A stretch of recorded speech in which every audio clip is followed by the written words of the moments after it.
नारद जी बोले, जब 2 घड़ी रात बाकी रहे तब तुलसी की मूर्ति, वस्त्र और कलश लेकर जलाशय पर जाएं। कार्तिक में जहाँ कहीं भी प्रत्येक जलाशय हो स्नान करना चाहिए।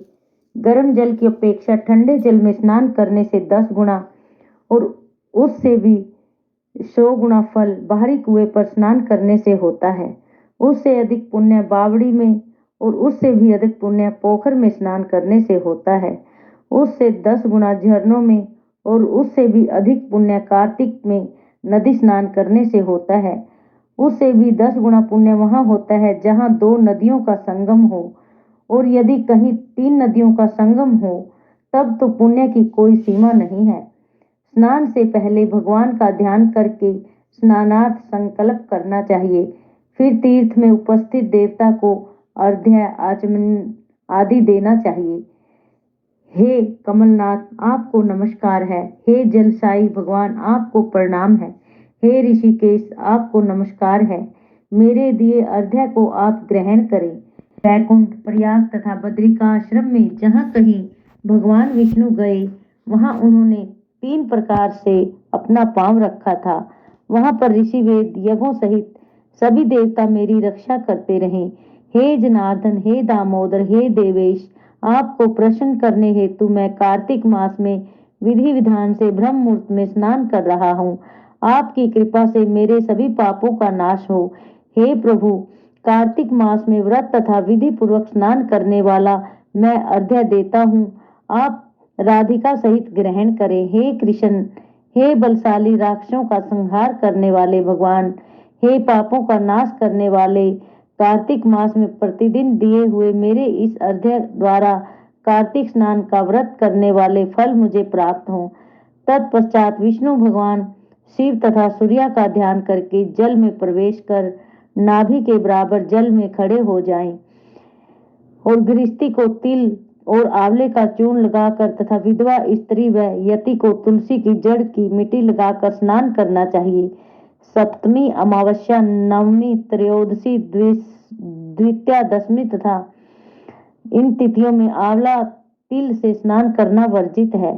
स्नान करते हुए कुछ शब्दों का उच्चारण करना चाहिए, जैसे जिस भक्ति भाव से भगवान ने देवताओं के कार्य के लिए 3 प्रकार का रूप धारण किया है, वही पापों का नाश करने वाले भगवान विष्णु अपनी कृपा से मुझे पवित्र बनाए।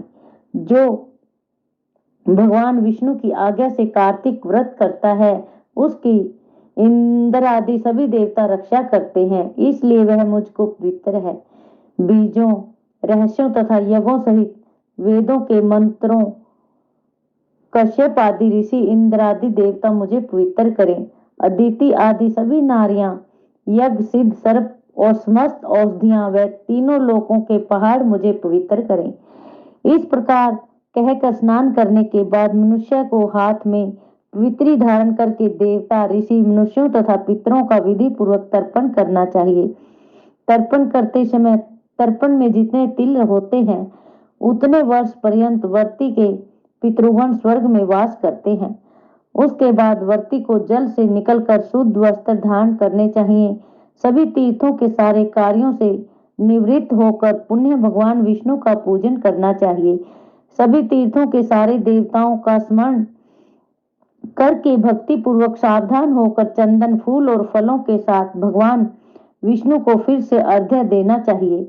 अर्घ्य के मंत्र का अर्थ इस प्रकार है।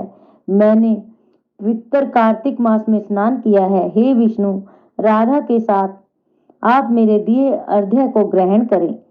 तत्पश्चात चंदन, फूल और तांबुल आदि से वेद पाठी ब्राह्मणों का श्रद्धा पूर्वक पूजन करें और बारंबार नमस्कार करें। ब्राह्मणों के दाएं पांव में तीर्थों का वास होता है, मुंह में वेद और समस्त अंगों में देवताओं का वास होता है। अपने कल्याण की इच्छा रखने वाले मनुष्य को इनका न तो अपमान करना चाहिए और न ही इनका विरोध करना चाहिए।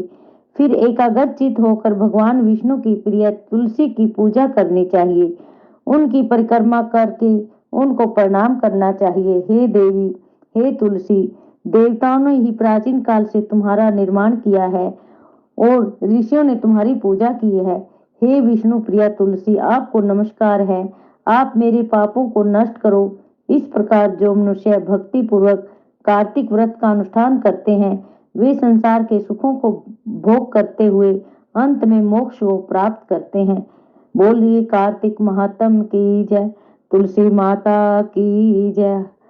हरि ओम। ओम नमो भगवते वासुदेवाय। ओम नमो भगवते वासुदेवाय।